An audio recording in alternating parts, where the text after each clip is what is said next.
जय जिनेन्द्र।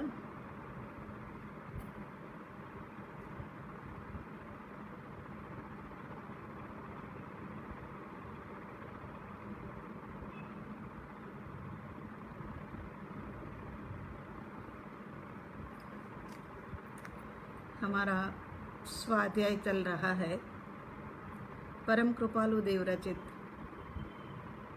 वचनामृत का 37 नंबर का पत्र। वो पत्र का आज 5वां स्वाध्याय है। ये पत्र कृपालु देव ने जूठा भाई के नाम से भेजा है। बम्बई से आसोजवदी दूज के दिन लिखा है। ये पत्र लिखने की आवश्यकता इसीलिए रही क्योंकि जैसे जैसे जूठा भाई परम कृपालु देव के प्रभाव में आते गए वैसे वैसे उनकी अलौकिक शक्तियों के बारे में जूठा भाई को पता लगा और जैसे पता लगता गया वैसे जूठा भाई और ज़्यादा प्रभावित हुए परम कृपालु देव से और उन्होंने परम कृपालु देव को गुरु के रूप में स्थापित किया। दूसरी घटना ये घटी कि परम कृपालु देव ने प्रतिमा सिद्धि नाम का एक ग्रंथ निकाला। वो समय ऐसा था कि बहुत ज़्यादा संप्रदायों की परंपराओं की अपनी कट्टरता थी। वो कट्टरता के कारण से समाज ये बात को सह न सका। समाज वालों ने पूरी तरह से विरोध किया। परम कृपालु देव के बारे में न जाने कितना कुछ बोलने लग गए। उनकी चारों ओर निंदा होने लग गई, अवहेलना होने लग गई और उसके साथ साथ में जूठा भाई को भी बहुत कुछ सुनना पड़ा। परिचय तब से ज़्यादा बढ़ा कि जब अहमदाबाद के अंदर मोक्ष माला का प्रिंटिंग का कार्य चल रहा था। वो समय पर परम कृपालु देव जूठा भाई के घर 2-2.5 महीने तक रहे। 2-2.5 महीने के अंदर में परम कृपालु देव में जूठा भाई ने परमेश्वर बुद्धि स्थापित की। उनको दिखा कि ये एक कोई सामान्य साधारण व्यक्ति नहीं है। असामान्य असाधारण व्यक्तित्व का धनी ये परम कृपालु देव और उनको गुरु मान लेना ही मेरे लिए लाभ का कारण होगा और उन्होंने गुरु पद के ऊपर स्थापित किया। उसके बाद ऊहापोह और बढ़ गया कि अरे जैन दर्शन के अंदर में इतने इतने साधु संत है, आचार्य है, उपाध्याय है, उन सबको छोड़ करके एक छोटा सा छोकरा जो है 22 साल का उसको गुरु मान लिया और उसी के साथ में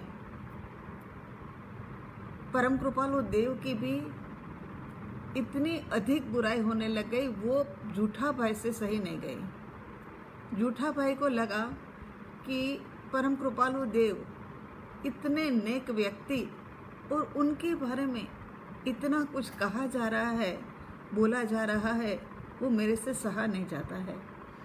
ऐसी असह्य स्थिति बन गई। वो समय पर परम कृपालु देव ने ये पत्र जूठा भाई को लिख करके भेजा। अब हम दूसरे पैराग्राफ के ऊपर है। दूसरा पैराग्राफ हमने 4 हिस्से के अंदर में विभाजित किया है। बहुत ही बोधपूर्ण ये वचनामृत का जान जिसको कहा जाए, ऐसा ये दूसरे नंबर का पैराग्राफ। वैसे तो जब पहला पैराग्राफ पढ़ेंगे तब भी हम यही कहने वाले हैं कि जगत को अच्छा दिखाने के लिए अनंत बार प्रयत्न किया। वो वाला पैराग्राफ भी बहुत ही सुंदर। तो एक बार फिर से हमने उसमें से 4 हिस्से में विभाजित किया था। उसमें से हमने पहला वाला जो है वो हिस्सा कर लिया है। फिर भी पढ़ करके फिर दूसरे के ऊपर आते हैं। अभी उनके और उनके पक्ष के लोगों के जो विचार मेरे विषय में है वे मेरे ध्यान में ही है, परंतु उन्हें विस्मृत कर देना ही श्रेयकर है। आप निर्भय रहिए। मेरे लिए कोई कुछ कहे उसे सुन करके मौन रहिए। उसके लिए कुछ हर्ष शोक ना कीजिए। ये वाला पहला वाला हिस्सा था। ये हमने बहुत ही विस्तृत में समझाया था कि क्या कहना चाहते हैं, क्योंकि जूठा भाई तो इतने ज़्यादा दुखी है और जूठा भाई को संप्रदाय वाले, यहाँ तक कि साधु संत भी, साधु संत है, संप्रदायवादी, श्रावक श्राविका है, परिवारजन है, बड़े लोग हैं, छोटे लोग हैं, सब कहने लग गए हैं। और वो कहने लगे, उसकी दुविधा नहीं है उनको दुविधा ये है कि परम कृपालु देव के लिए कह रहे हैं। ये दुविधा के कारण से इतने ज़्यादा मतलब संकल्प विकल्प इत्यादि में आ गए थे। तो उन्होंने कहा कि मेरे पक्ष में वो जो बोलते हैं वो मुझे ध्यान है, मुझे पता है, तुम उसे भूल देना ही श्रेयकर है। लाभ का कारण तो उसी में है कि वो सब बातों को भुला दी जाए और आप निर्भय रहिएगा। उनका ग्रुप बहुत बड़ा है, लेकिन बड़ा ग्रुप है फिर भी सत्य हमारे पास है। आप निर्भय रहिएगा। मेरे लिए कोई कुछ कहे तो उसे सुन करके मौन रहना, सुन भी लेना और फिर मौन भी रहना। ये तो कितनी कठिन तपस्या है कि मौन भी रहो और सुनो भी। सुन करके मौन नहीं रहा जाता है। या तो ये कहा जाए कि भाई तुम उनकी बात सुनना ही मत, इधर उधर हो जाना, तो बात फिर भी समझ में बैठती थी। लेकिन यहाँ तो ये एक भक्त हृदय को परम कृपालु देव ने यहाँ तपस्वी भी बना दिया। कहा तो यही चाहता था कि जूठा की भक्ति बहुत ही गजब की थी, लेकिन यहाँ तो उन्होंने सुन करके मौन रहना, ये तो बहुत ही बड़ी तपस्या है। तो मौन रहने के लिए उन्होंने कह दिया, उनके लिए कुछ शोक हर्ष ना कीजिएगा, और जो कुछ बोलते हैं ना उनके लिए बिल्कुल भी दुखी मत होना। ऐसे शोक करके रो करके मतलब अपनी तबीयत के ऊपर असर नहीं करनी है। इसीलिए तुम उनकी बातों को विस्मृत कर देना, वो ही हमारे लिए श्रेयकर है। ये वाली बात हमने ये वाले पहले पैराग्राफ में बहुत ही विस्तृत से सुनी थी। अब दूसरा पैराग्राफ जो हमने अभी पढ़ा, जिस पुरुष पर आपका प्रशस्त राग है उनके इष्ट देव परमात्मा जिन महायोगींद्र पाशनाथ आदि का स्मरण रखिए और यथासंभव निर्मोही होकर के मुक्त दशा की इच्छा करिए। जीवितव्य या जीवन पूर्णता संबंधी कुछ संकल्प विकल्प न कीजिए। अब वो बार बार एक ही बात कह रहे हैं कि संकल्प विकल्प ना करिए, संकल्प विकल्प ना करिए। तो संकल्प विकल्प कोई ऐसी चीज़ थोड़ी ना है कि स्विच ऑफ करी और बंद हो गया। तो कहते हैं कि आप तो कह रहे हो कि संकल्प विकल्प ना करिए, लेकिन संकल्प विकल्प हुए बिना रहता नहीं है, तो करे तो क्या करे। वो समय पर परम कृपालु देव उनको कहते हैं कि जिस पुरुष पर आपका प्रशस्त राग है देव, उसके इष्ट देव परमात्मा जिन महायोगींद्र पाशनाथ आदि का स्मरण रखिए। जिस पुरुष पर आपका प्रशस्त राग है, देखो कहीं पर भी नाम से तो वो खुद एंट्री ले ही नहीं रही है पत्रांक में। किस पुरुष के ऊपर राग है इनका, तो कहते परम कृपालु देव के ऊपर राग है। तो उनके ऊपर जो राग है ना, उनके इष्ट देव, परमात्मा जिन महायोगिंद्र पार्श्वनाथ आदि का स्मरण रखिए। माने कहते हैं कि जब जब उनके बारे में, विपक्ष के बारे में संकल्प विकल्प आए, वो समय पर परमात्मा जिन महायोगिंद्र पार्श्वनाथ आदि का स्मरण करिए। मतलब रूपांतरण कर जाइए। कितना सुंदर लिखा है। जिस पुरुष पर आपका प्रशस्त राग, लेकिन फिर कहने का क्या है उनका कि झूठा, जिस पुरुष पर तेरा प्रशस्त राग है ना, वो भी तो तेरे से जुदा है। प्रशस्त राग माने सत्पुरुष पर राग करना, उसको प्रशस्त कहा जाता है। और संसारियों के ऊपर राग करना वो अप्रशस्त कहा जाता है। जहाँ प्रशस्त राग है, बहुत ही महत्वपूर्ण ये बात है कि जहाँ प्रशस्त राग है वहाँ दर्शन मोहनीय वो कमज़ोर होने लगता है।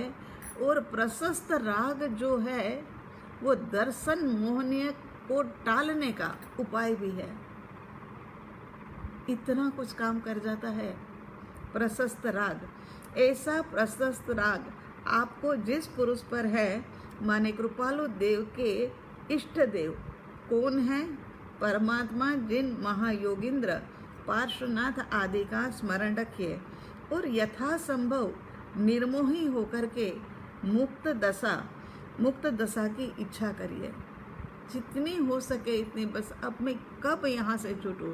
पिछले वाले पैराग्राफ में उन्होंने ये भी कह दिया था कि झूठा, ये संसार ऐसा ही है, यहाँ तो आगत स्वागत सब विदाई सब चलता रहता है। यहाँ तो युवानी जवानी वृद्धावस्था ये सब चलता रहता है। झूठा, ये संसार ऐसे ही चलेगा, इसमें कोई फर्क नहीं आ सकता है। तो तू अब यथा संभव हो सके वहाँ तक निर्मोही होकर के दशा को प्राप्त कर। कैसी दशा? जैसी पार्श्वनाथ भगवान की है। इसी कारण से आपने देखा ये पत्रांक के शुरू में ही पार्श्वनाथ परमात्मा को नमः ये लिखा है, क्योंकि ये पत्रांक के अंदर में जैसे पार्श्वनाथ भगवान के ऊपर बहुत सारे उपसर्ग आए और फिर भी उनकी दशा के अंदर में कोई फर्क नहीं पड़ा, इसी प्रकार से यहाँ पर भी ऐसा ही होने वाला था। क्योंकि ये जैसे जैसे झूठा इनके निकट में आता जा रहा है ना, वैसे वैसे समाज के अंदर में चर्चा का विषय तो बन ही गया था। तो कहते हैं यहाँ कि यथासंभव निर्मोही होकर के मुक्त दशा की इच्छा रखे। मैं इस प्रसंग से तो ठीक, लेकिन तेरे से भी झूठा हूँ, मैं तेरे से भी जुदा हूँ झूठा, ये याद रख लेना। ऐसा मत मानना कि तू और मैं दोनों एकदम पूरी तरह से जुड़ गए हैं, नहीं, ऐसा नहीं है। तू ये भी मान लेना कि मेरे से भी तू झूठा है और तेरे से मैं जो अलग हूँ, जुदा हूँ, ऐसा मान लेना। निर्मोही माने मोहनीय कर्म से मुक्त होकर परिभ्रमण से छूटने की इच्छा, परिभ्रमण से छूटने की इच्छा रखना। झूठा, यही छूटने का मार्ग है, यही चतुर्गति के परिभ्रमण को टालने का उपाय है। विकल्प रहित होने का प्रयत्न करिएगा। आगे कहते हैं कि अब विकल्प रहित नहीं हो सकता तो झूठा, परमात्मा जिन महायोगिंद्र पार्श्वनाथ आदि का स्मरण तो रखना। बस एकदम से उन लोगों के विकल्प की स्विच को तुम ऑफ कर देना। उधर की तरफ से बहुत मुश्किल है ये काम। जो हम देखना नहीं चाहते हैं, जो हम सोचना नहीं चाहते हैं ना, वो तो बार बार हमारे सामने आता है और मन उसी के अंदर में उलझा रहता है। लेकिन परम कृपालु देव ने कहा है, उनकी आज्ञा है कि रूपांतरण तो करना ही होगा। जो विकल्प यहाँ चल रहा था विपक्ष के लिए, वो विकल्प की स्विच को ऑफ करो और यहाँ परमेश्वर महायोगिंद्र जो पार्श्वनाथ भगवान है ना, उनके विकल्प को शुरू करो। कि ऐसी दशा किस प्रकार से उन्होंने प्राप्त की होगी। मैं भी समझता हूँ झूठा कि ये कोई एकदम से होने वाला नहीं है, लेकिन तू पुरुषार्थ करेगा, तू सतत पाशनाथ भगवान के चिंतन में रहेगा, तो तेरे से ये बात भी हो जाएगी। और कैसी पाशनाथ भगवान ने समता साधी। झूठा, तेरे ऊपर पाशनाथ भगवान जैसा उपसर्ग तो नहीं आया है ना। कहते हैं कि तेरे ऊपर तो पाशनाथ भगवान जैसा तो उपसर्ग नहीं आया है ना। तेरे ऊपर तो केवल मेरे पास आ रहा है उसी का विरोध है, तो मेरे लिए ही तो बोल रहे हैं ना। उसका तुझे इतना गहरा दुख क्यों हो रहा है झूठा? छोड़ ये सब धांधल और जमाल, उपयोग को तू अंतर्मुखी कर ले। झूठा, ये तेरी ही गलती है। यहाँ देखो कितना कुछ कहते थे कि ये तेरी ही गलती है, तूने ही ये विकल्प को करा है, इसी कारण से तू दुखी हो रहा है। आपने मना किया है तो अब उन सब विचारों को बंद और परमात्मा के विचारों को चालू। ये बस उनके अंदर में तो रोम रोम से परमात्मा स्वरूप अपने सद्गुरु भगवान के प्रति श्रद्धा थे। उन्होंने कहा कि ये स्विच बंद और ये स्विच चालू, तो बस ऐसा ही होगा।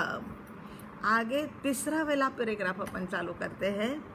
उपयोग तो शुद्ध करने के लिए इस जगत के संकल्प विकल्प को भूल जाइए। पार्श्वनाथ आदि योगेश्वर भगवान की दशा का स्मरण करिए और वही अभिलाषा रखे रहिए। यही आपको पुनः पुनः आशीर्वाद पूर्वक मेरी शिक्षा है। यह अल्पज्ञ आत्मा भी उस पद का अभिलाषी और उस पुरुष के चरण कमल में तल्लीन हुआ एक दीन शिष्य है। आपको वैसी श्रद्धा की ही मैं शिक्षा देता हूँ। गजब कर दिया ये पैराग्राफ में तो, गजब, कितनी लघुता, कितनी विनम्रता, कितनी नम्रता। तो कहते हैं उपयोग को शुद्ध करने के लिए इस जगत के संकल्प विकल्प को भूल जाइए। पार्श्वनाथ आदि योगेश्वर भगवान की दशा का स्मरण कीजिएगा और वही अभिलाषा रखिए और यही पुनः पुनः आशीर्वाद में देता हूँ। ये शिक्षा तो दे ही रहे हैं, शिक्षा तो उनकी है ही है। झूठा भाई ने तो जगत के राग को कब से छोड़ दिया था। जगत के प्रति उनकी कोई मोह माया नहीं थी, केवल एक के ऊपर ही प्रशस्त राग था। लेकिन अब वो प्रशस्त राग जिनके ऊपर है ना, उनसे भी उन्होंने कह दिया कि तू निर्मोही होने का पुरुषार्थ कर। झूठा, ये अगर तू संकल्प विकल्प अब करेगा तो तेरा ही कसूर है, कोई विरोध पक्ष का कोई गुनाह नहीं है। उनको तो देखो कैसे व्यक्तित्व है कि उनका कोई गुनाह ही नहीं है, उनका कोई कसूर ही नहीं है। वो कह रहे हैं कि उनके प्रति बुरे संकल्प विकल्प करके और मेरे प्रति राग करके तो झूठा तेरी ही गलती मान करके मोक्ष दशा के लिए तो तुझे निर्मोही होना ही पड़ेगा।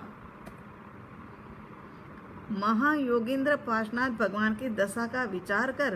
प्रभु ने तो ना राग किया ना द्वेष किया। झूठा, तुम भी तो उनके प्रति क्षमा, प्रेम, मैत्री, करुणा, माध्यस्थता आदि से उन जीवों के लिए शुभ भावना प्रेषित करो।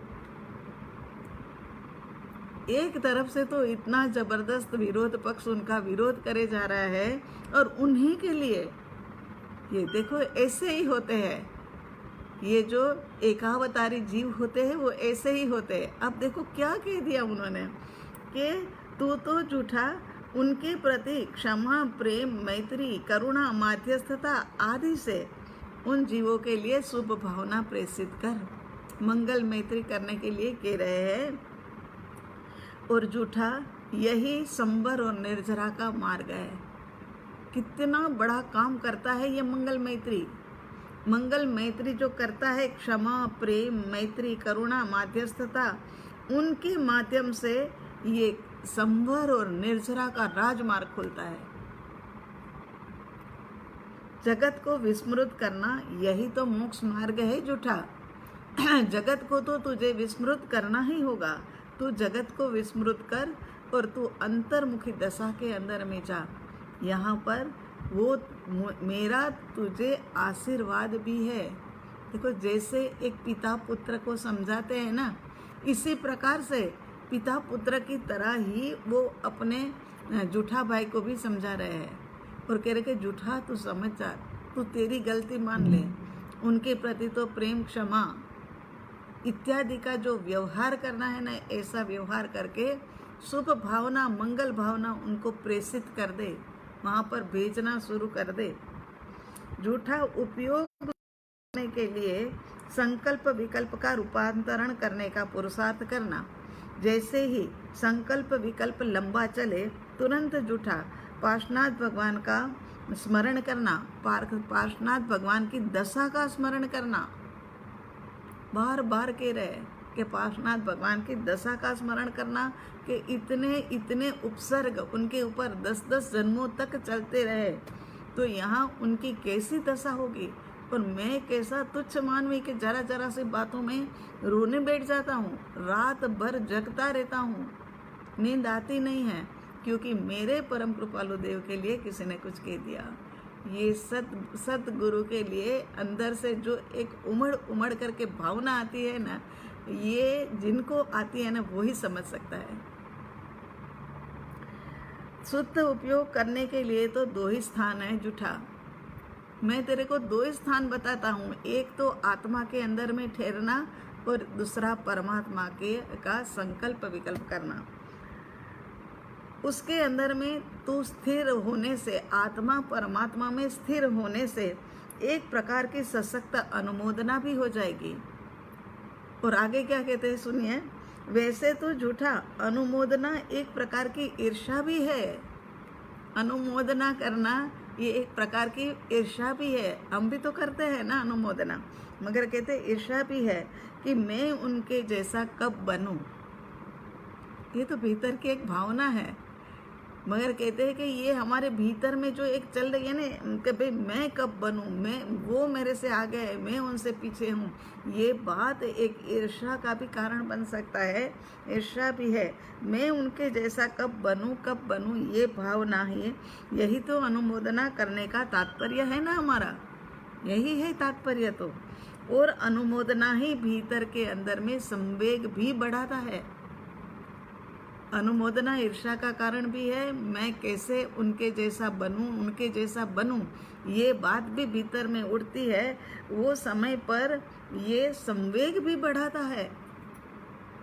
वो तो कह रहे ईर्ष्या का कारण, लेकिन भावना का कारण है ये। तो यहाँ कहते हैं कि संवेग बढ़ाता है। और हमने 135 नंबर के पत्रांक का बहुत लंबा चौड़ा स्वाध्याय किया, उसके अंदर में आया था ना कि ये मोक्ष का जो लक्षण है वो संवेग है, और मोक्ष का कारण भी संवेग है। भीतर से संवेग उठे। अनुमोदना भीतर में प्रेरणा और बल देती है। जूठा उपयोग शुद्ध करने के लिए जगत का मोह छोड़ना पड़ेगा, और छोड़ना ही होगा, और मेरा भी मोह छोड़ देना होगा। अब तो सीधे सीधे शब्दों में उन्होंने अपनी मतलब बल्ली काट दी कि अब तो तुमने मतलब ऐसे ही करना होगा। और जूठा वो लोग कब समझे, कब क्षमा मांगे, ऐसा भी तुम मत सोचना। तुम भीतर में ऐसा सोचते होंगे कि वो लोग कब माने और कब आकर के क्षमा मांगे कि हमारी गलती हो गई, तो तुम ऐसा भी मत सोचना। उनके प्रति द्वेष भी नहीं। जूठा हमें तो मुक्त होना है ना। अगर उनके प्रति राग रहेगा, द्वेष रहेगा, कुछ भी रहेगा, एक के प्रति राग है तभी तो दूसरे के प्रति द्वेष है। परम कृपालु देव के प्रति राग है तभी तो ये जो विरोधी पक्ष है उनके प्रति द्वेष है। अपने बच्चे के प्रति राग है तभी तो दूसरे बच्चों के प्रति मतलब राग नहीं है या द्वेष है। झूठा भगवान के गुणों का स्मरण रहे, इसीलिए तो मंदिर बनाए जाते हैं। मंदिर बनाए जाते उसका भी कोई पर्पस है, कोई तात्पर्य है। इसी कारण से ही तो मंदिर बनाए जाते हैं। भगवान की शांत स्थिर वितरागी दशा का स्मरण देता है। वितराग परमात्मा की प्रतिमा स्मरण से भाव बदलते हैं। एक बार दर्शन करने से कितना लाभ होता है। स्मरण से भाव बदलते हैं, भाव से आचरण बदलता है, आचरण शुद्ध होने से मोक्ष निश्चित हो जाता है।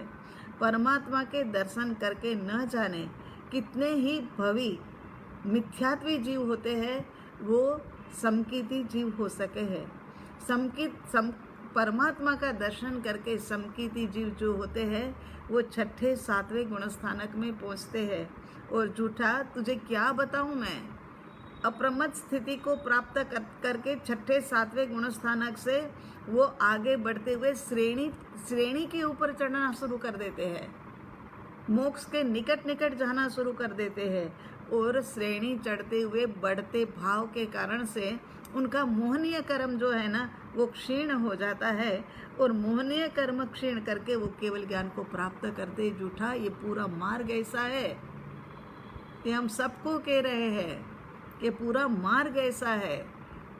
दूसरों के संकल्प विकल्प में ना पड़िए, इधर उधर की बातों में ना पड़िए, और बस अंतर्मुखी दशा के अंदर में और परमात्मा के दर्शन करके जो हमें लाभ होता है ना वो सारी बात बता रहे हैं कि मोहनीय कर्म का क्षय करके केवल ज्ञान को प्राप्त करते हैं। झूठा, हमें भी तो वितरागी बनना है ना। कैसे समझा करके उनके साथ बात करते हैं। फिर तो वितरागी बनने के बाद तो मुक्त ही मुक्त, फिर तो मुक्त होना ही है। झूठा, मंदिर का भी अपनी अपनी जगह पर महत्व है। हे झूठा, अब तू इस निरालंबी होता, अब तू इसी से ही निरालंबी होता जा। इसी से माने वो जो घटना चल रही है ना उससे निरालंबी हो जा। सच का आलम्बन ले ले। आत्मा परमात्मा की जैसी दशा का स्मरण करिए, और वही अभिलाषा हम रखते हैं। आत्मा परमात्मा जैसा बनने के लिए जो तुम्हें ना ऐसा ही आलम्बन परमात्मा का ले लीजिए, यही हम अभिलाषा रखते हैं, यही आपको पुनः पुनः आशीर्वाद देते हैं। कितना प्रेम से, उनको तो क्या हम लोगों को भी करने का मन हो गया क्या? क्योंकि हम भी तो अपने को झूठा मान करके ही बैठे हैं ना, इसीलिए हम लोगों को भी लगने लग गया कि इतना वात्सल्य से कहे तो झूठा तो ठीक, लेकिन हमें भी करने का मन हो जाता है। इस तरह से आशीर्वाद हमें उनका मिलता रहे। और आगे इनकी नम्रता देखो, हम भी भावों से गदगदित हो गए इनके ये एक लाइन पढ़ कर के। तो आगे कहते हैं कि यह अल्पज्ञ भी उस पद का अभिलाषी और उस पुरुष के चरण कमल में तल्लीन हुआ दीन शिष्य है। क्या बोल दिया कि ये अल्पज्ञ, जिनके पास इतना ज्ञान भरा है, कलिकाल का एक कहा जाएगा युग पुरुष है, तो ये युग पुरुष और उनके पास अल्पज्ञ ज्ञान, लेकिन नम्रता, लघुता कि मैं भी अल्पज्ञ ज्ञानी हूँ, अल्पज्ञ हूँ। उस पद का माने परमात्मा पद का अभिलाषी हूँ, मैं उस पद का अभिलाषी हूँ, परमात्मा पद का अभिलाषी हूँ। इसीलिए परमात्मा के चरण कमल में तल्लीन हुआ मैं दीन शिष्य हूँ। देखो इनकी लघुता, उनकी एक दीन शिष्य अपने आप को कह देना। दबदबा ज्ञान भरा पड़ा है, कुछ उसके अंदर में तो अवधि ज्ञान भी है, जाति स्मरण ज्ञान भी है। उससे उन्होंने जान भी लिया है कि मैं भगवान का अंतिम शिष्य रहा हुआ हूँ। और ईडर के ऊपर में हम सब ने भगवान महावीर स्वामी जी के साथ में बैठ कर के साधना की है, और बस अब हम है ना निकट मोक्षगामी जीव है, ये सब उन्होंने जाना हुआ है। और फिर भी अपने आप को कह देना कि ये एक अल्पज्ञ और दीन शिष्य है।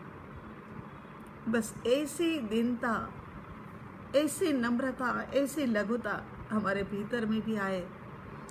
वीर, उसके बाद में तीसरा पैराग्राफ, अब पूरी बात बदल जाएगी। देखना कहाँ से कहाँ, यहाँ तो कहते रहे कि वितराग परमात्मा श्री योगी महायोगींद्र पार्श्वनाथ भगवान का स्मरण करिए, उनकी दशा का स्मरण करिए, उनके जैसी दशा को प्राप्त करिए। अब यहाँ कहते हैं वीर स्वामी द्वारा उपदिष्ट द्रव्य क्षेत्र काल और भाव से सर्वस्वरूप यथा तथ्य है, इसे ना भूलिएगा। उनकी शिक्षा की किसी भी प्रकार से विराध न हुई हो तो उनके लिए भी पश्चाताप करिए। इस काल की अपेक्षा से मन वचन काया को आत्मभाव से उनकी गोद में अर्पण करे। यही मोक्ष मार्ग है। जगत के सब दर्शनों की मतों की श्रद्धा को भूल जाइए और जैन संबंधी सब विचारों को भी भूल जाइए। मात्र इन सत्पुरुषों के अद्भुत योग स्फुरित चारित्र में ही उपयोग को प्रेरित करिएगा। सच में गजब करते हैं। कहते हैं कि वीर स्वामी की आज्ञा दशा की बात अब पार्श्वनाथ भगवान की थी, और यहाँ पर वीर स्वामी माने होता क्या है, आज्ञा की बात आई, वीर प्रभु की आज्ञा और पार्श्वनाथ भगवान के जैसी दशा, चाहे कुछ भी हो जाए लेकिन हमें आज्ञा तो वीर प्रभु की ही माननी होगी। चाहे ये पार्श्वनाथ भगवान वाले 4 महाव्रत को मानते हैं और महावीर स्वामी भगवान वाले 5 को मानते हैं। कोई ये कहे कि हम 4 को मानेंगे, अबे 5 को नहीं मानना क्योंकि हमें तो पार्श्वनाथ भगवान के ऊपर बहुत श्रद्धा है, तो हम तो ऐसे नहीं होता है, ऐसे नहीं चलेगा। वो तो 5 महाव्रत ही मानना होगा। 4 महाव्रत पाल करके दीक्षा को ली नहीं जाती है, क्योंकि महावीर प्रभु की आज्ञा है 5 महाव्रत की। जिनका शासन चलता है ना, उन्हीं की आज्ञा मानी जाती है। आज्ञा तो शासन चलाने वाले अंतिम तीर्थंकर भगवान की ही मानी जाती है। दशा चाहे अनंत तीर्थंकर भगवान जैसी हो, पार्श्वनाथ भगवान जैसी भी हो, चाहे अनंत तीर्थंकर भगवान जैसी भी हो, लेकिन आज्ञा तो अंतिम तीर्थंकर भगवान के जैसी जो कहे वो ही होती है। परंपरा तो बहुत गुरु भगवंतों की है ना। अभी तो आजकल तो गुरु पूर्णिमा का माहौल छाया हुआ है हर जगह पर। कितने दिनों तक गुरु पूर्णिमा का महोत्सव मनाया जाता है। तो गुरु पूर्णिमा का हमारा भी ये रविवार के दिन है। तो गुरु परंपरा तो अनंत काल से चली आ रही है, ऐसा नहीं है कि अब की है, लेकिन गुरु भगवान तो बहुत सारे होंगे। फिर हमने मानना तो है प्रत्यक्ष सद्गुरु की आज्ञा को ही। इसी प्रकार से हमने दशा चाहे कैसी भी किसी की भी हो, लेकिन हमने आज्ञा तो माननी है, वो महावीर स्वामी भगवान की ही माननी है। इसी कारण से दशा हमें जो चाहिए ना, वो वीर प्रभु वो हमें पार्श्वनाथ भगवान जैसी चाहिए, वो दशा। इसी कारण से ही तो शुरुआत में वो वंदन कर दिया ऐसी दशा के लिए। वीर प्रभु का धर्म एक ही है, कर्म के उदय में आत्मभान टिकाए रखना, यही तो धर्म है। भगवान लंबा चौड़ा नहीं कहते हैं कि 18 पापस्थानक का पालन करो, 25 मिथ्यात्व का त्याग करो, बस इतना ही संक्षिप्त के अंदर में कहा जाता है कि कर्म के उदय में आत्मभान टिकाए रखना, यही तो धर्म है। झूठा अज्ञान अवस्था के अंदर में तुमने जो पिक्चर बनाई है ना, वो ही तुम्हारे सामने आई है। जब तुम अज्ञान अवस्था के अंदर में थे, तब तुमने जो बनाई वो पिक्चर सामने आई, और जब सामने आ रही है तो तुम उदास क्यों हो रहे हो? तूने ही तो ये पिक्चर बनाई थी झूठा, तुझे मान्य रखनी ही पड़ेगी। अब तो गायक भाव से इसको जानना और देखना ही होगा पिक्चर को। झूठा इसका प्रोजेक्टर अब चालू हो गया है। अब प्रोजेक्टर चालू होने के बाद में ये पिक्चर रुकने वाली नहीं है। तूने तो देखा है ना, ये तीर्थंकर परमात्मा अनंत तीर्थंकर हुए, मगर अंतिम 24 में जो तीर्थंकर परमात्मा हुए उनका तो हम जानते ही है ना। प्रभु महावीर की बात चल रही है तो उन्हीं की बात कर ले वे, कि कब उन्होंने शीशे कान के अंदर में शीशा डलवाया था, तो अंतिम जन्म के अंदर में कान के अंदर में वो भी खीला ठुकवाना ही पड़ा, वो ठोका ही किसी भी प्रकार से, क्योंकि अब तो हिसाब किताब शून्य के अंदर में लाना था। अब है ना, सारा सब कुछ कर्मों की जो श्रृंखला थी उसको ख़त्म करनी थी। चाहे 4 ज्ञान के धनी हो, चाहे केवल ज्ञान के निकट पहुंच गए हैं, ये कान के अंदर में कीला ठोके गए तब तो लगन। लेकिन फिर भी कर्म राजा किसी का सगा नहीं होता है। कर्म ये नहीं कहता है कि अरे 4 ज्ञान के धनी आगामी तीर्थंकर परमात्मा और वो भी अंतिम के जिनको न जाने कितने समय तक पूजा जाएगा, ऐसे तीर्थंकर परमात्मा के कानों के अंदर में कीले कैसे ठुकाए जाए। ऐसे नहीं कहा कर्म राजा ने। कर्म तो बस अपना कार्य करता ही करता है उदय में आने पर। तो यहाँ कहते हैं कि जब कार्य किया था तब तूने कुछ नहीं सोचा, और अब शिकायत काहे की, अब झूठा रोना धोना काहे का। अब तो तू जानता ही है कि क्रिया से कर्म है, इसी प्रकार से उपयोग से धर्म भी तो है ना। तो अब उपयोग को समेटने अपने अंदर में, अपने भीतर में ही उपयोग को समेट ले। तो यहाँ कहते हैं कि रोते रोते चाहे तू पिक्चर देखेगा, चाहे हंसते हंसते देखेगा, लेकिन तुझे देखनी ही पड़ेगी, ये सहन करना ही पड़ेगा। गुजराती के अंदर में एक कहावत है कि रोते रोते जो जाता है ना, वो मुए का समाचार लेकर आता है, मरे हुए का समाचार। जैसे ही समाचार आया कि फलान फलान व्यक्ति को हॉस्पिटल में दाखिल किया है, आपके रिलेटिव्स है, आप आ जाइए, अरे वही समय रोना शुरू कर दिया। पता नहीं मैं पूछूंगा तब तक वो रहेगा नहीं रहेगा, शायद मर ही गया होगा, मेरे को मिलना ही नहीं होगा, ऐसा सोचकर रोते रोते जा रहा है। और वो मुए का ही समाचार, मतलब मरे हुए का ही समाचार लाता है। जबकि एक शौर्य दिखाओ ने, नहीं सब ठीक हो जाएगा, आयुष्य कर्म बलवान होगा तो कुछ भी नहीं हुआ होगा, ऐसा शौर्य दिखाओ। अपने को भी एक शौर्य दिखाने की बारी आई है कि नहीं, अगर हमारे तकदीर के अंदर में कोरोना जीव के साथ कुछ लेना देना बाकी नहीं होगा तो हमें कोरोना नहीं होगा। हम क्यों डर रहे हैं। ऐसा शौर्य दिखाने की, पॉजिटिव रहने की ज़रूरत है। बस सावधान रहना ये कार्य हमारा है, लेकिन उनसे हर समय डरते रहना। अरे हमारा उनका ऐसा ऋणानुबंध होगा तो वो होगा ही होगा, सावधान रहते रहते भी होगा। बस हमारा काम इतना ही है कि हम सावधान रहे, जागरूक रहे। झूठा कर्म का सिद्धांत तो अफर है। किसी ने एक पत्थर मारा, मान लो कि हमको हमारे ऊपर ही किसी ने एक पत्थर मारा और हमने पीछे मुड़ करके देखा, हमने भी वो पत्थर उठा करके वो व्यक्ति के ऊपर मारा। वो 10 कदम ही आगे गया था और हमने भी मारा। अब वो ये कहे कि आपने क्यों मारा, तो ये कोई प्रश्न होता ही नहीं है। तुमने मारा था इसीलिए मैंने मारा। तो इसी प्रकार से यहाँ पर हर कर्म उदय में आते हैं, वो हर कर्म इसी रीति से आते हैं कि हमने बांधे हुए हैं, किए हुए हैं, इसी कारण से वो हमारे जीवन के अंदर में आते हैं। उसी में समता टिकाए रखनी, यही तो धर्म है। अक्रिय झूठा सबके प्रति निर्दोष हो जा। ये चुकाने का अवसर आया है, फिर चुकाने के समय पर नाराजगी क्यों। लाखों की देनदारी, लाखों रुपये हमारे पास, और जब देनदारी देने के लिए हम तैयार हुए तो रोते रोते क्यों देवे। हम खुश होकर के ही देवे न झूठा। अक्रिय स्वभाव में स्थिर हो जा।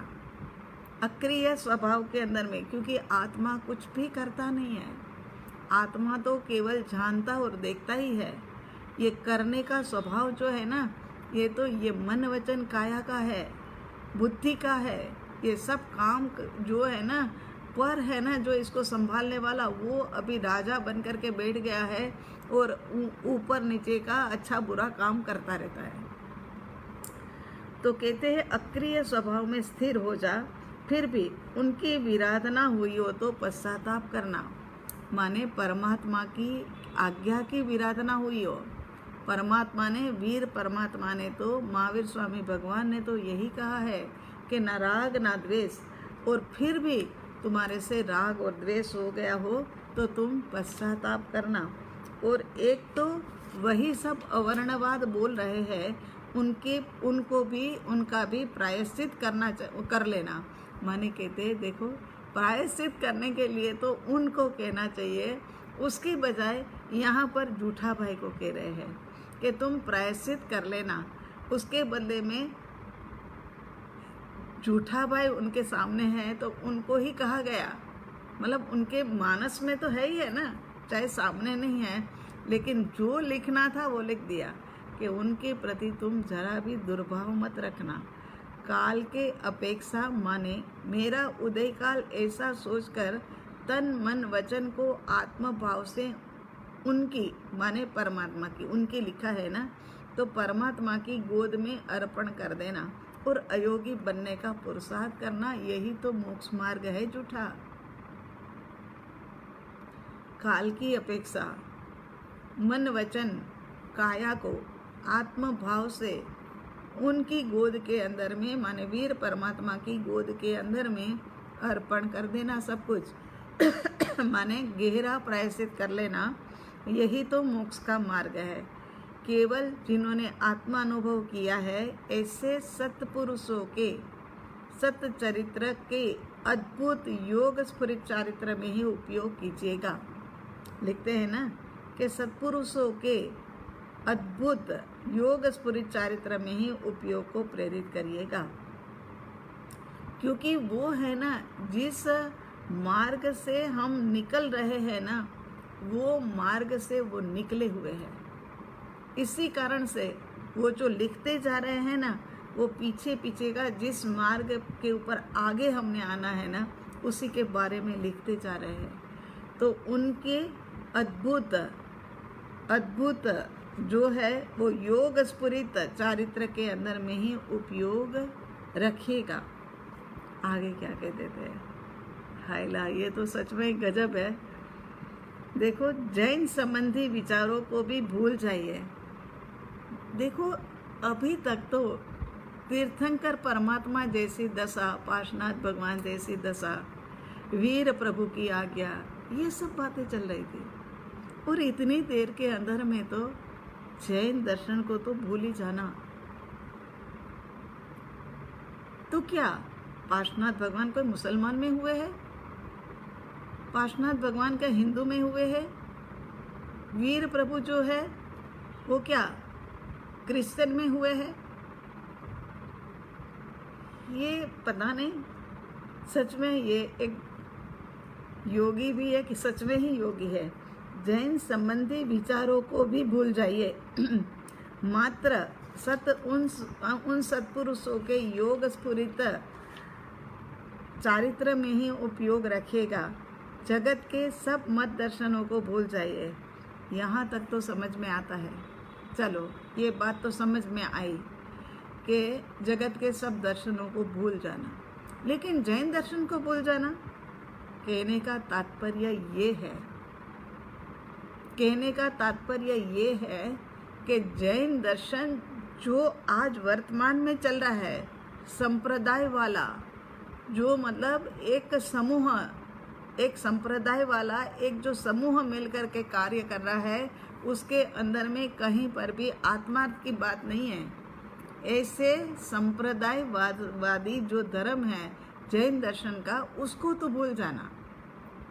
उसके साथ में दूसरी बात ये है कि ये वाले संप्रदाय को, जैन दर्शन को, लेकिन जो समता भाव में टिकाए रखने का, समभाव में रहने का उपदेश देते हैं, ऐसे जैन दर्शन मान्य करना। जब पढ़ा तब तो यही लगा कि अरे अभी तक तो तीर्थंकर परमात्मा की बातें और क्या क्या बातें चल रही थी। पत्र के हेडिंग के अंदर में ही पार्श्वनाथ परमात्मा को नमस्कार लिख दिया, और अब कहते तुम जैन दर्शन को भूल जाना। ये कैसे हो सकता है? लेकिन उनका कहने का मतलब यही था कि संप्रदाय, जैन माने जो मताग्रही लोग हैं, वो उनके संप्रदाय को, जैन संप्रदाय को तो भूल जाना। और जैन माने संभाव में और समता में जो रहते हैं ना, राग द्वेष रहित रहने वाले हैं ना, ऐसे, या राग द्वेष रहित होने के लिए जो पुरुषार्थ कर रहे हैं ना, ऐसे जैन दर्शन को तुम मानना। और उसी के अंदर में अनंता सत्पुरुष हुए हैं, हो रहे हैं और होंगे भी, चाहे जैन धर्म में हो या बौद्ध धर्म में, चाहे हिंदू में हो या मुसलमान में। लेकिन राग द्वेष रहित होने वाले सत्पुरुषों को के अद्भुत अलौकिक अकल्पनीय चारित्र में ही उपयोग को रखेगा, क्योंकि उनके पास सही बात है। क्योंकि जिन्होंने आत्मा की अनुभूति की है ना, जिन्होंने आत्मा को जाना है ना, उन्होंने सब कुछ जाना है। इसीलिए कहते हैं कि जिन सत्पुरुषों के अंदर में रमण करने जैसा लगे कि जिन्होंने आत्मा की अनुभूति की है, उनके ही अंदर में रमण करना। बाकी झूठा निर्मोही होने का पुरुषार्थ कर, निर्मोही होने का पुरुषार्थ कर, और मन वचन काया से जो जो हुआ है उसके लिए जो तेरे को कर्म लगे हैं वो महावीर स्वामी की साक्षी से तो उनकी गोद के अंदर में मन वचन काया अर्पित कर दे। अर्पित कर दे माने अयोगी होने का, मन वचन काया तो योग है ना, तो अयोगी होने का तू पुरुषार्थ कर। यही यहाँ पर कहने का मतलब है, तात्पर्य यही निकलता है। सच में ही ये वाला दूसरा वाला पैराग्राफ यहाँ पूरा होता है। उसके बाद अगले स्वाध्याय के अंदर में हमारा आएगा तीसरा वाला पैराग्राफ। ये भी बहुत ही अच्छा, यहाँ पर भी कहते हैं कि आपके माने हुए पूज्य श्री के लिए किसी भी प्रकार से हर्ष शोक ना करिएगा। माने परम कृपालु देव के लिए हर्ष शोक ना करिए। ये तो ये विचित्र जगत के अंदर में आया है, उनको कुछ भी लेना देना नहीं है, केवल ऋणानुबंध चुकाने के लिए आया है। जितने जितने परमाणु पुद्गल इस जगत से लिए थे वो सारे चुकाने के लिए आया है। वो अपनी सारी बात बताएंगे। बहुत ही इंटरेस्टिंग आगे का जो पैराग्राफ है इस आपके माने हुए पूज्य श्री के लिए, वो आगे के अंदर में आएगा। अभी मेन जो है ना वो पहला वाला पैराग्राफ तो अभी बाकी का बाकी रहा है, मगर उससे पहले ही ये सबके अंदर में इतना मतलब समझने को मिल रहा है। हाँ, हम उन लोगों का भी आभार मानेंगे, धन्यवाद कहेंगे। उनकी समझ के लिए हमें खुशी हुई है। हमारे पास कई सारे व्हाट्सएप आए, उसके अंदर में भी लिखा हुआ है कि ये वाला पत्रांक जो है उसमें से हमें बहुत कुछ सीखने समझने के लिए मिला और बहुत ही अच्छा लग रहा है। आगे भी अब विकल्प को टालने की जो आप देने वाले हैं उसका इंतज़ार है। और आज वो भी की मिल गई है। स्वार्थ की जगह पर परमार्थ के विचार किए जाए, स्वार्थ की जगह पर परमार्थ के विकल्प किए जाए, उनकी दशा का स्मरण किया जाए, वही करने जैसा है। बाकी ये जगत तो अनंत काल से जैसे चल रहा है वैसे ही चलता रहेगा, उसमें हमारा कुछ भी फेर बदलाव हमारे से नहीं होगा। अगर फेर बदली होना है तो हमें स्वयं को फेर बदली होना पड़ेगा, उसमें कोई फर्क नहीं आने वाला है। अब आज इतना ही, अगली बार तीसरा वाला पैराग्राफ लेंगे। आप लोगों के पास बुक है अब तो आप लोग है ना तीसरा वाला पैराग्राफ भी पढ़ लीजिए, ताकि क्या है कि आगे में समझ में आए। सूचना के रूप में यही कहना था कि ये जो लाइक्स डालते हैं ना उसके अंदर में खुशहाली प्रभु ने अश्विनी प्रभु का नंबर डाला हुआ है, मोबाइल नंबर डाला हुआ है। तो रविवार के दिन का प्रोग्राम जो है उसके अंदर में कहीं पर भी कुछ परेशानी हो, कुछ पूछना हो तो आप पहले से ही उनके साथ में बात कर लेना, कैसे लिंक जोड़नी है। क्योंकि पहली बार जूम के ऊपर अपन आ रहे हैं, तो ये जूम के ऊपर आने के लिए क्या क्या करना है, कैसे करना है, वो सारी बात अश्विनी प्रभु से समझ लेना। ज़्यादातर अश्विनी प्रभु और खुशहाली प्रभु ही ये प्रोग्राम को संभाल रहे हैं। और रविवार के दिन सुबह 10 बजे हम लोग फिर से मिलेंगे नए ऐप जूम के ऊपर। तब तक के लिए अब ध्यान की ओर आगे बढ़ते हैं।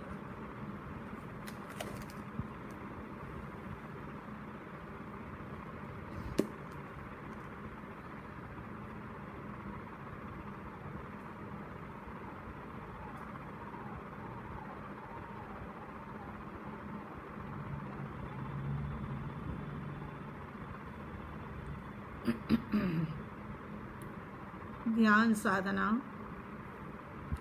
शांत और स्थिर भाव में आती जाइए। शांत और स्थिर भाव।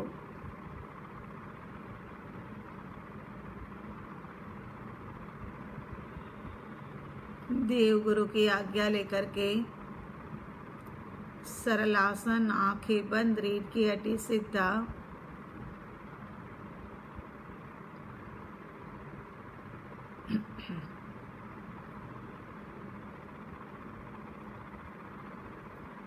मैं आत्मा, मैं शुद्ध आत्मा,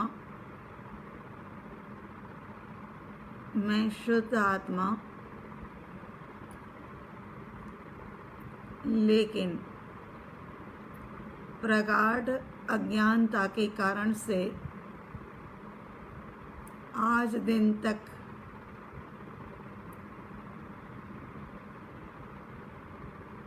मुझे यही जानकारी नहीं मिली कि मैं आत्मा हूँ। हर जन्म के अंदर में जो देह मिला उसे ही मैंने मैं माना। देह बदलते गए, आत्मा वही की वही, और बदलते हुए देह के प्रति आकर्षित होकर के देह को किस प्रकार से सुख सुविधा मिले, ऐसी ही विचारणा करी।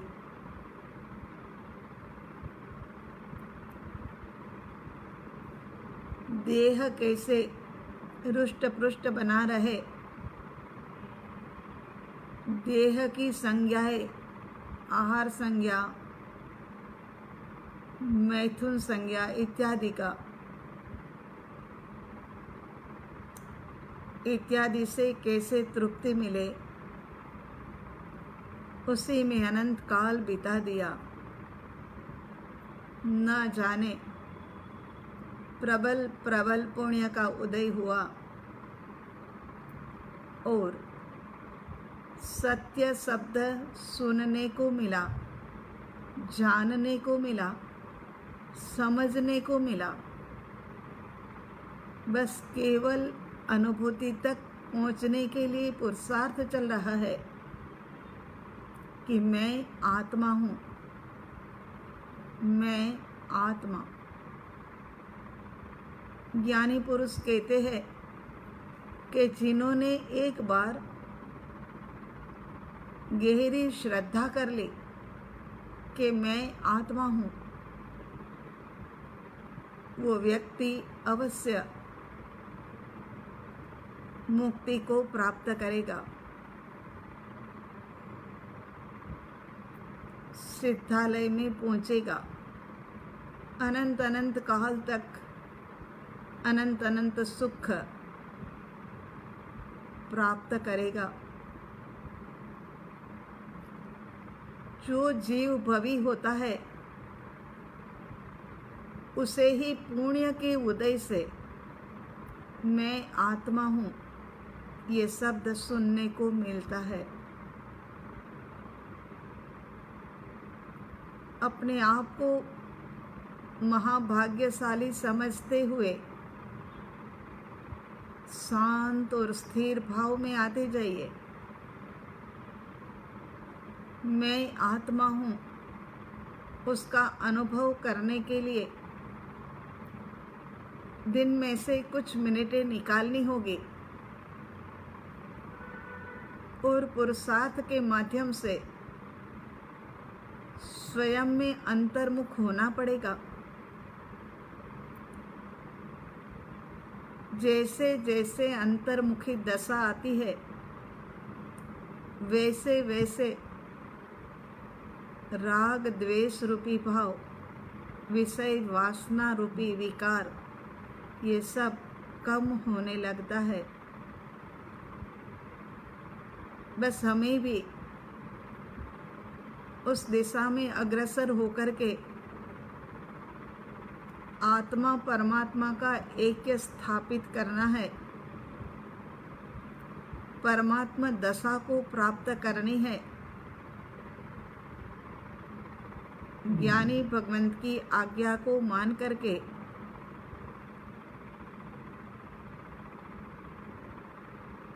शांत और स्थिर भाव के अंदर मैं आत्मा, शुद्ध आत्मा,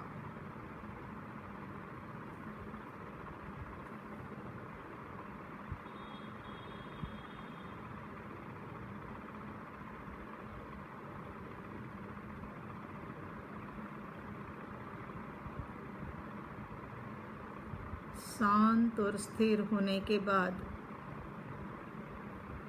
अब चारों दिशाओं से उपयोग को समेट लीजिए।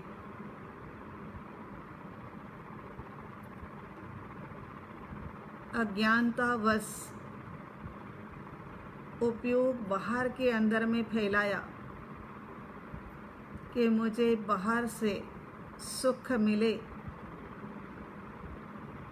देह से सुख मिले, व्यक्ति से सुख मिले, वस्तुओं से सुख मिले, परिस्थिति से, स्थान से सुख मिले, लेकिन गलत मार्ग के ऊपर चले गए। बाहर में कहीं सुख है ही नहीं, सुख अपने भीतर में है, आनंद अपने भीतर में है।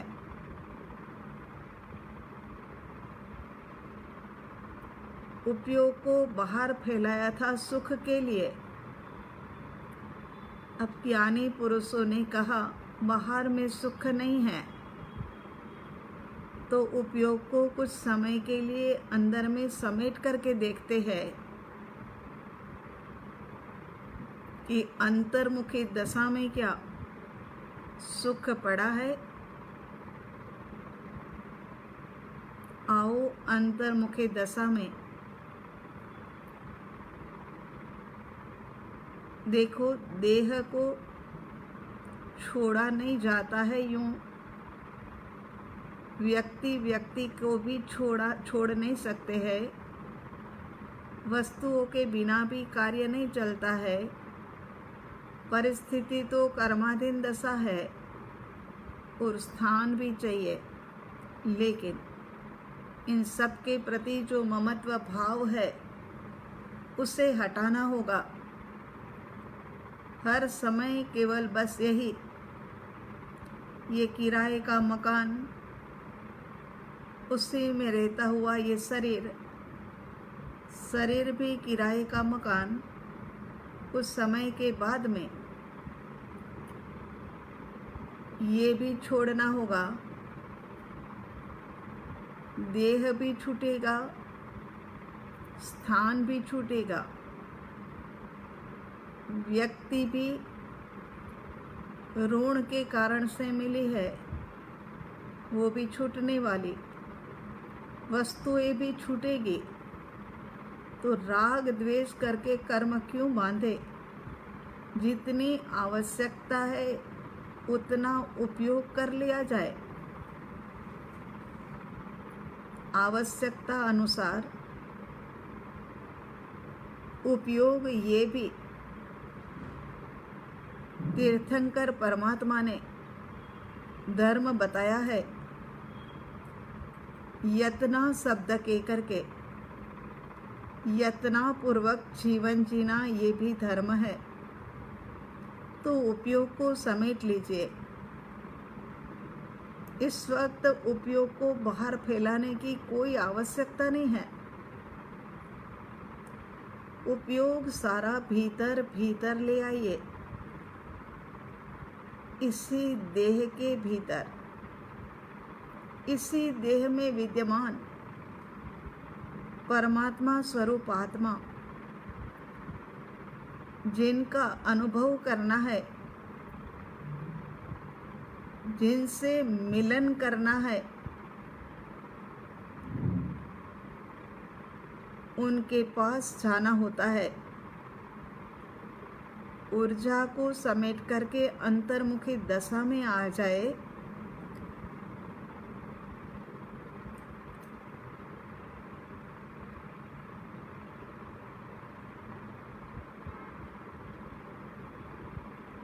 मिथ्या मान्यता ने बहुत भटकाया है। कम से कम अब सत्य में तो आ जाओ। मान्यता के अंदर, समझ के अंदर अनुभव अवश्य होगा। सत्य दिशा के अंदर में पुरुषार्थ फल देता है। सारी ऊर्जा भीतर आ गई है। अब ऐसा ना हो जाए कि परमाणु पुद्गलों से बना हुआ ये मन वचन काया का पिंड है, वो ऊर्जा को बाहर खींचे, क्योंकि अनादि काल से ऐसा ही हुआ है। मन वचन काया के योग बाहर भटके, ऊर्जा उसी के साथ में बाहर बह गई। कौतूहलवश वो ऊर्जा बाहर में बह गई। ऐसे ही करते करते अनंत काल निकल गया। आज मन वचन काया को शांत कर देते हैं। कुछ समय के लिए मन वचन काया तुम तीनों शांत हो जाओ। निर्मोही होने के लिए, अंतर्मुखी दशा में जाने के लिए हमें आपके सहयोग की आवश्यकता है। शांत हो जाइए।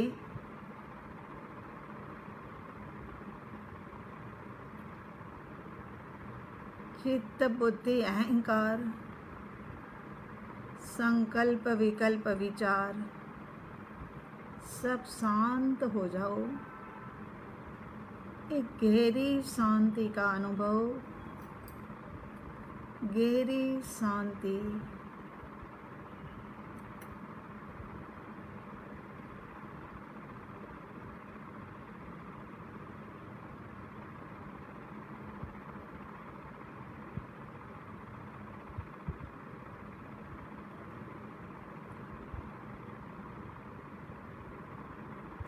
जब व्यर्थ का कोलाहल शांत हो जाता है, तब शांति का अनुभव होता है।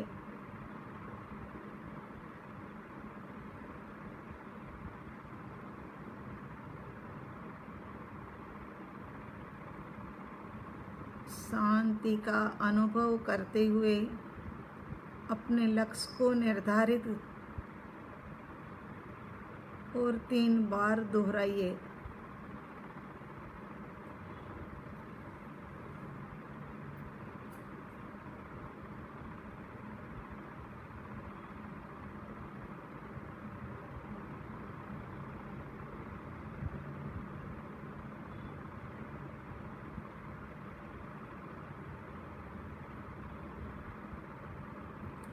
उसके बाद श्वास को भी मंद मंद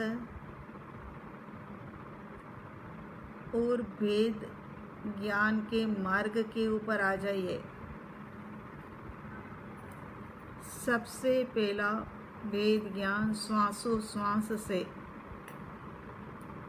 मैं श्वास नहीं हूँ, मैं श्वास को जानने देखने वाला आत्मा हूँ।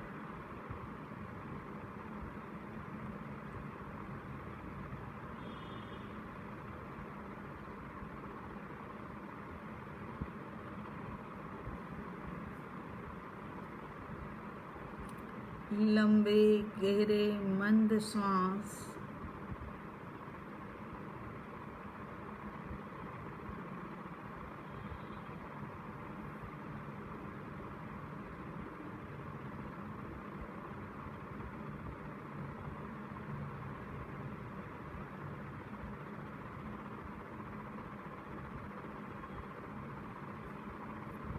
इसके बाद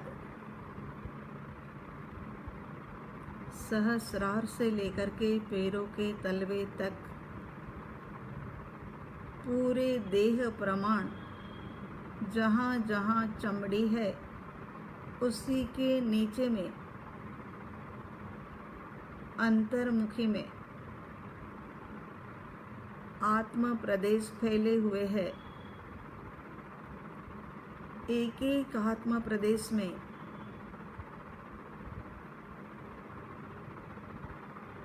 चेतना भरी हुई है। सहस्रार से लेकर के पूरे सिर में उपयोग माने आत्मा की ऊर्जा और चैतन्यता का अनुभव करे। चेतना मेरा प्रमुख लक्षण है। चेतना सदा सउपयोगी आत्मा, एक एक आत्मा प्रदेश, उसी के अंदर में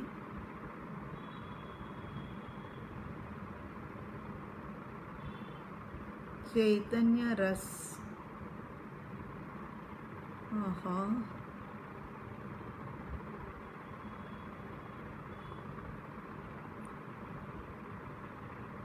चेहरे के ऊपर आ जाइए।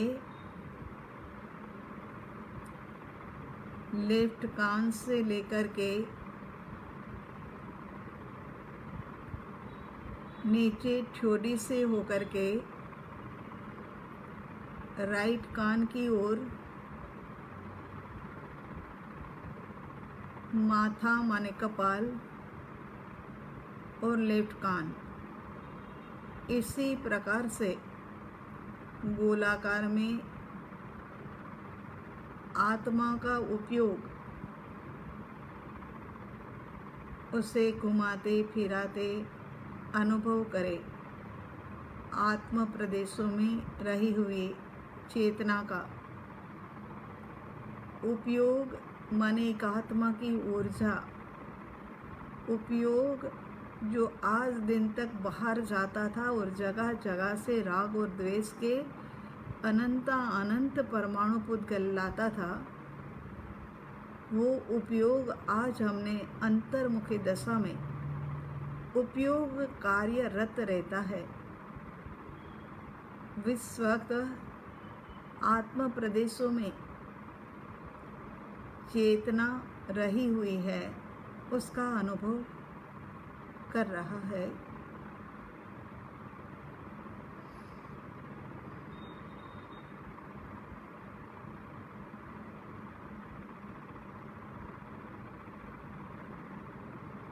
उसके बाद गला गर्दन, उपयोग गले गर्दन के ऊपर याद रखना, जहाँ जहाँ चमड़ी वहाँ वहाँ आत्म प्रदेश।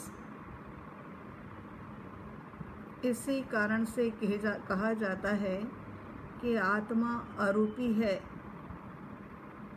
जो देह जहाँ जैसा मिलता है वैसा ही रूप धारण कर लेता है, आकार प्रकार उसी के अनुरूप हो जाता है। गले गर्दन के बाद राइट हैंड के ऊपर कंधे से लेकर के अंगुलियों के पोरवे तक चेतना, चेतना, अनंत शक्ति का स्वामी मैं, शुद्ध आत्मा,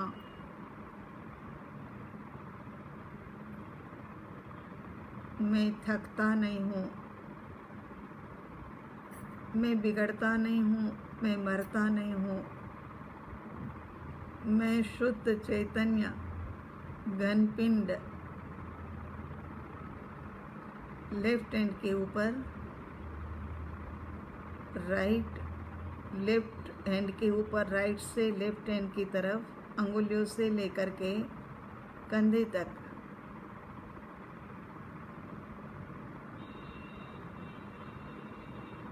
पूरे में चेतना, चेतना, कंधे से लेकर के छाती, पीठ, पेट, कमर,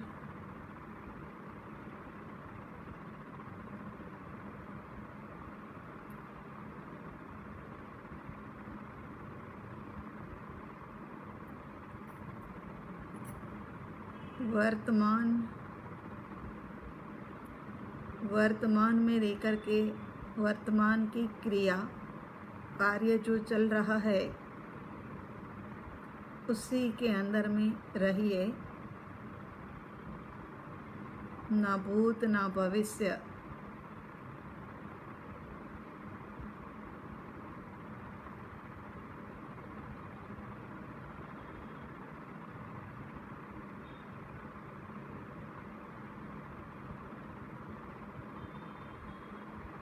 उसके बाद राइट पैर पूरा पूरा तलवे तक का पूर्ण जागृति,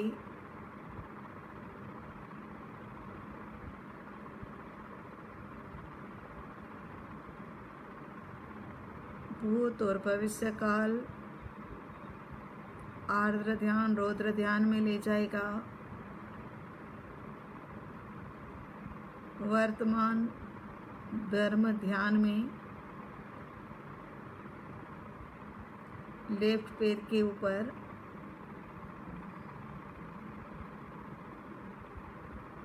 पूरा पूरा तलवे तक का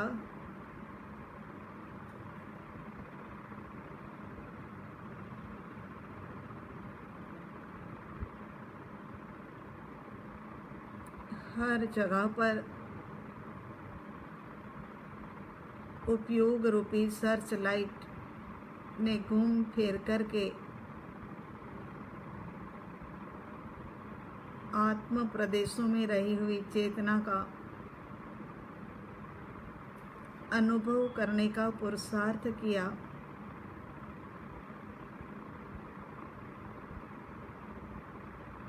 इसके बाद छाती के बीचों बीच में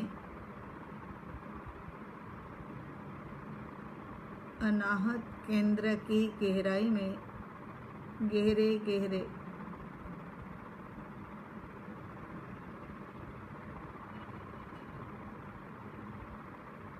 और गहरे उतरते जाइए, शांत और स्थिर, जहाँ पर निर्विकल्पता है, शून्य है, केवल आनंद और सुख आदि अनंत गुणों की अनुभूति है, उसी का अनुभव करिए। वचनों को विराम देते हुए आपके अनुभव में जो आ रहा है उसे आत्मसात करिए।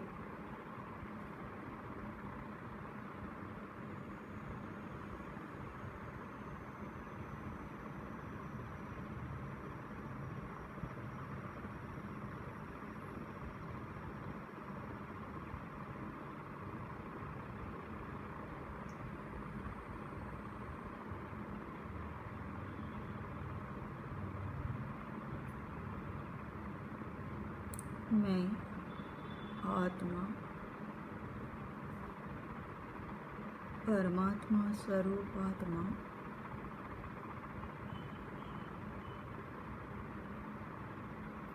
शुद्ध चेतना का कणपिंड, मैं आत्मा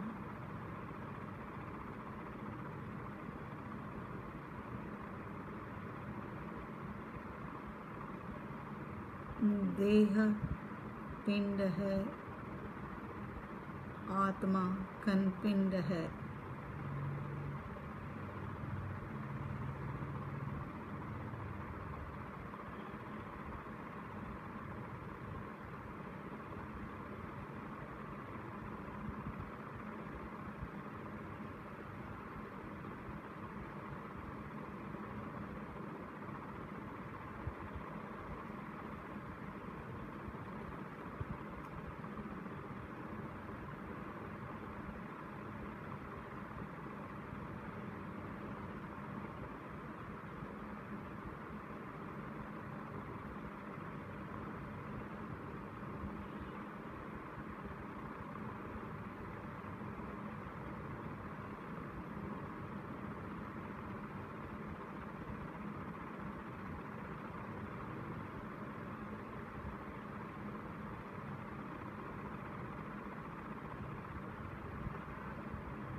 निर्विकल्प और शून्य स्थिति में बने रहिए।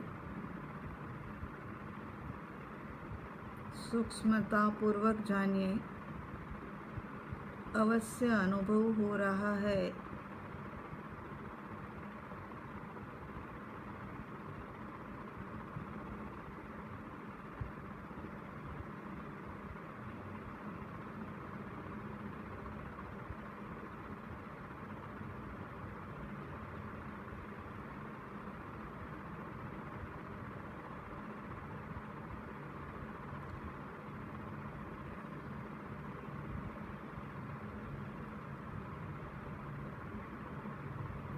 गहराई से वापस बाहर आना होगा।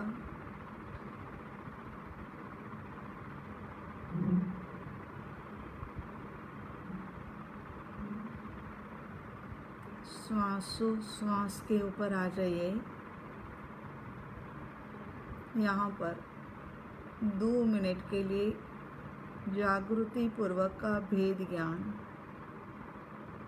श्वास और आत्मा, बस दो ही जागृति पूर्वक वर्तमान में रह करके वर्तमान में रहोगे। धर्म ध्यान में लीन होते जाओगे। श्वास ले रहे हैं, छोड़ रहे हैं। जानने वाला गायक राम,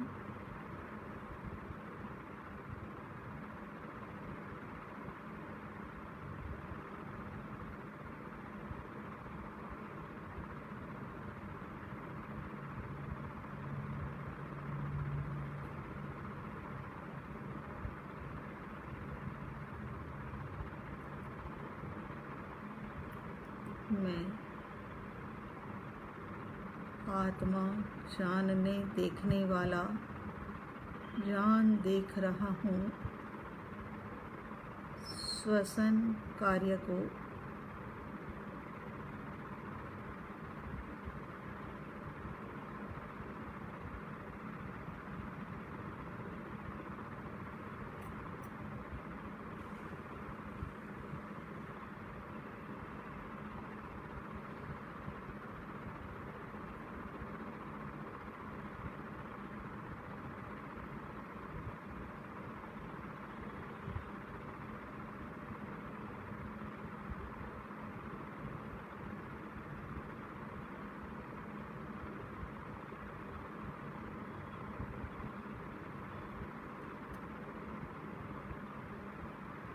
समापन की ओर आगे बढ़ते हैं। मैं आत्मा, ये बोध प्रति समय बना रहे। बोध ही अनुभूति तक पहुंचाएगा। मैं आत्मा,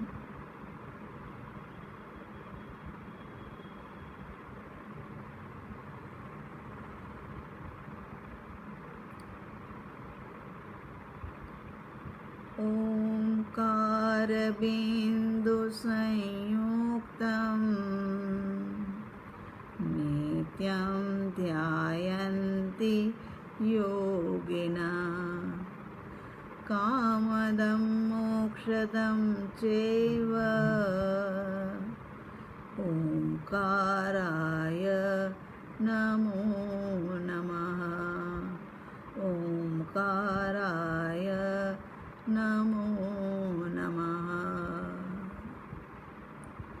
अपने दोनों हथेलियों को अपने सन्मुख जोड़िए, मस्तक को झुका दीजिए।